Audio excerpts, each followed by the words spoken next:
No ar, Jornal da CUT. Notícias. Giro sindical. Direitos. Mundo do trabalho. Política. Economia. Saúde. Aqui, a classe trabalhadora tem voz. Olá Brasil, eu sou o André Acarini, o Jornal da CUT está no ar e hoje traz os seguintes assuntos. Falar sobre a onda de calor, sindicatos cobram medidas de proteção aos trabalhadores. Trabalhadores do metrô e da CPTM em São Paulo vão fazer greve no dia 3 contra privatizações e ainda GNV, o gás natural veicular, vai ser vendido mais barato em ação contra a privatização da Bahia Gás, isso lá na Bahia. Assuntos que você confere então a partir de agora aqui no Jornal da CUT. Rádio CUT. Aqui, a classe trabalhadora tem voz. Acesse pelo site www.cut.org.br. A gente começa o Jornal da CUT de hoje falando sobre uma notícia, para o estado da Bahia. O Sindiquímica Bahia está realizando mais uma ação de venda do gás natural veicular, o GNV, com preço reduzido para alertar a população sobre os riscos da privatização da Bahia Gás, empresa estatal que faz a distribuição desse combustível para a indústria, postos e residências. Como forma de alertar essa situação, os químicos vão promover, hoje, terça-feira, entre 7 e 11 da manhã, a venda do GNV por apenas R$ 2,85 o metro cúbico no posto Sogás, na Avenida General Graça Lessa, lá em Ogunjá. O gás, cujo preço na bomba é em média R$ 4,14, vai ter uma redução de mais de R$ 1,20 por metro cúbico. Não tem limite do combustível por veículo. O diretor Alfredo Santos Júnior, diretor do Sindiquímica e da CUT Nacional, aliás, da CUT Bahia, ele diz que o Sindiquímica é contra a entrega da Bahia Gás às mãos da iniciativa privada, cujo interesse apenas com o lucro pode fazer os preços aumentarem, tornando a vida dos trabalhadores ainda mais difícil. A ação no posto ocorre na véspera da Assembleia Legislativa da Bahia, realizar a audiência pública a importância da Bahia Gás para o desenvolvimento da Bahia. Vai ser realizado, então, na quarta-feira, às 2 da tarde, no Centro Administrativo Paralela. O Alfredo Santos ainda diz: queremos convocar toda a sociedade a participar dessa audiência e expressar a preocupação com a privatização da maior distribuidora de gás natural do Nordeste e segunda maior do Brasil, responsável por contribuir com o fortalecimento da indústria do Estado. Mobilização. Contra a privatização, trabalhadores do metrô e da CPTM, a Companhia Paulista de Trens Metropolitanos, decidiram fazer greve de 24 horas no dia 3 de outubro. A paralisação unificada é uma tentativa de barrar o plano do governo de São Paulo, o governador Tarcísio de Freitas, de privatizar os serviços essenciais. A expectativa é que trabalhadores da Sabesp também se unam à greve. Sabesp que também está em risco de privatização. Os trabalhadores do metrô decidiram pela paralisação em assembleia no Sindicato dos Metroviários de São Paulo na última quarta-feira, dia 20. Antes, na terça, o Sindicato dos Ferroviários de São Paulo, que representa os trabalhadores das linhas 7, Rubi e 10, Turquesa, também aprovaram greve para o mesmo dia 3. Do mesmo modo, também decidiu pela paralisação o Sindicato dos Ferroviários da Central do Brasil, Sindicentral, que representa os trabalhadores das linhas 11, Coral, 12, Safira e 13, Jade. Os trabalhadores entraram em estado de greve no início do mês. Pelas redes sociais, a presidenta do Sindicato dos Metroviários, Camila Lisboa, comemorou a decisão unificada dos trabalhadores da CPTM e do metrô contra a privatização. Disse ela: vamos parar porque é um absurdo privatizar metrô, trem e água e deixar esses direitos básicos a serviço de enriquecer meia dúzia de bilionários. Portanto, dia 3, então, anunciada a greve do metrô e da CPTM em São Paulo, greve de 24 horas. Notícias. Fala sobre a onda de calor agora, o alerta vermelho, para o fenômeno meteorológico de intensidade excepcional de grande perigo para 9 estados, são eles Minas Gerais, Paraná, Rio, São Paulo, Mato Grosso, Pará, Goiás, Mato Grosso do Sul e Tocantins, até às 18 horas dessa terça-feira. Antes era até o domingo, mas foi prorrogado para essa terça-feira. Esse alerta foi emitido pelo INMET, que é o Instituto Nacional de Meteorologia.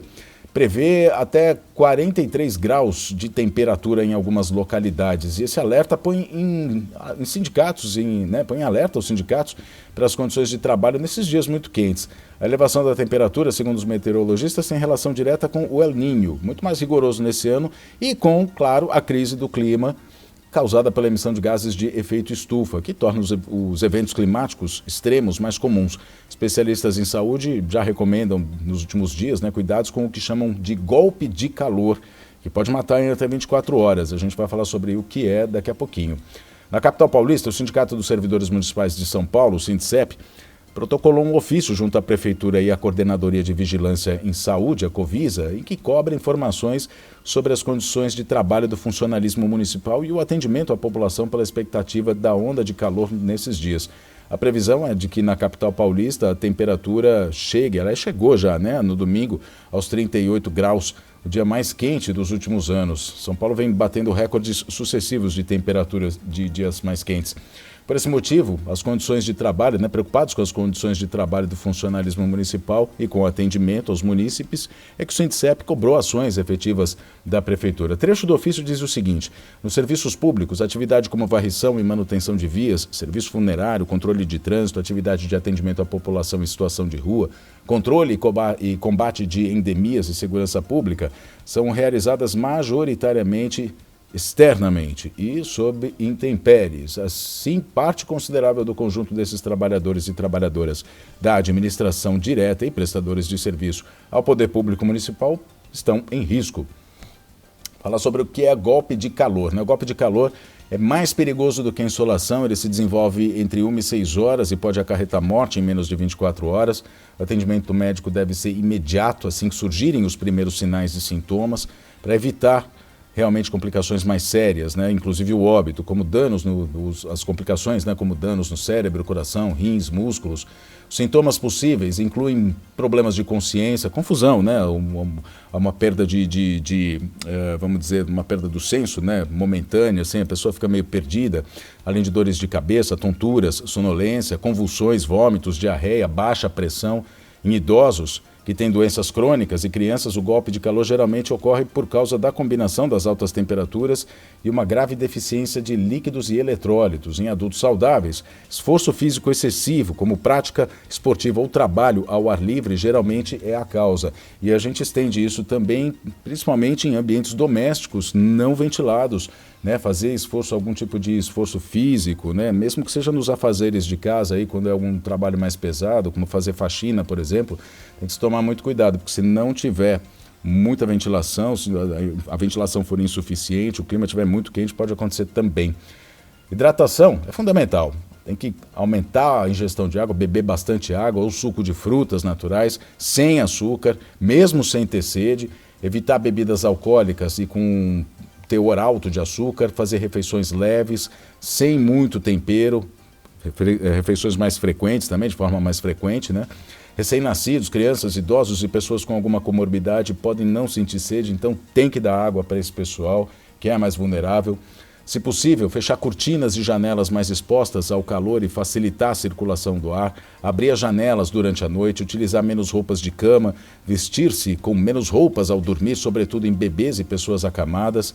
Também tem que ter informação periódica, procurar se informar sobre o estado de saúde das pessoas que vivem só.